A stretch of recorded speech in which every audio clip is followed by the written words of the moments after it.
Zigbee is a technology that's been around for actually some time, but it hasn't come into popular use until very recently.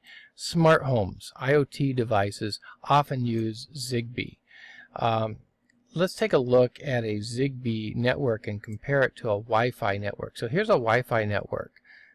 Here's your ISP, your router, and then all of your devices off of that router. Whereas Zigbee, the signal doesn't go as far, and so they have to have a mesh. And so you have a wireless router, or excuse me, a router and a bridge, and then these are probably wired, and then from there you have a mesh network of devices where they can talk to each other and send the signal. If you send a signal out, say through a smartphone app, it can go to this bulb and then to this bulb and then to this bulb in order to get that signal there, because this might be too far away for a direct signal. So a Zigbee is a mesh network that looks kind of like that.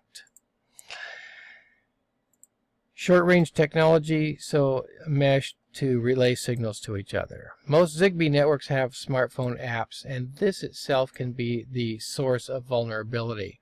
So it could be that that smartphone app or your widget, such as your Alexa or something, might be the weakness in the Zigbee app. Now, Zigbee does have its own vulnerabilities.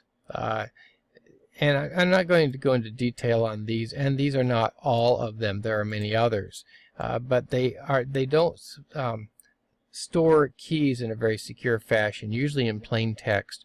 They don't pass keys from one device to another in a very secure fashion.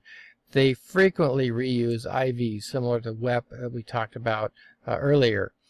Clear text security headers, predictable polling rates can allow a denial of service attack and drain your batteries if somebody takes advantage of that.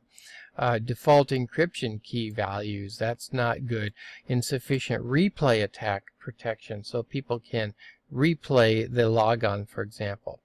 So there is some hardware and software listed here at this link that also is used for attacking Zigbee. Let's go to that page for a moment. Let's go down to near the bottom. Here's some vulnerabilities, by the way, several that I didn't mention. And here's some hardware and software used for penetrating Zigbee.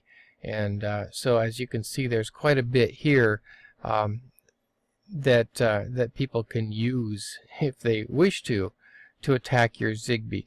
Fortunately, the signals are not strong, and once again, it's in your home.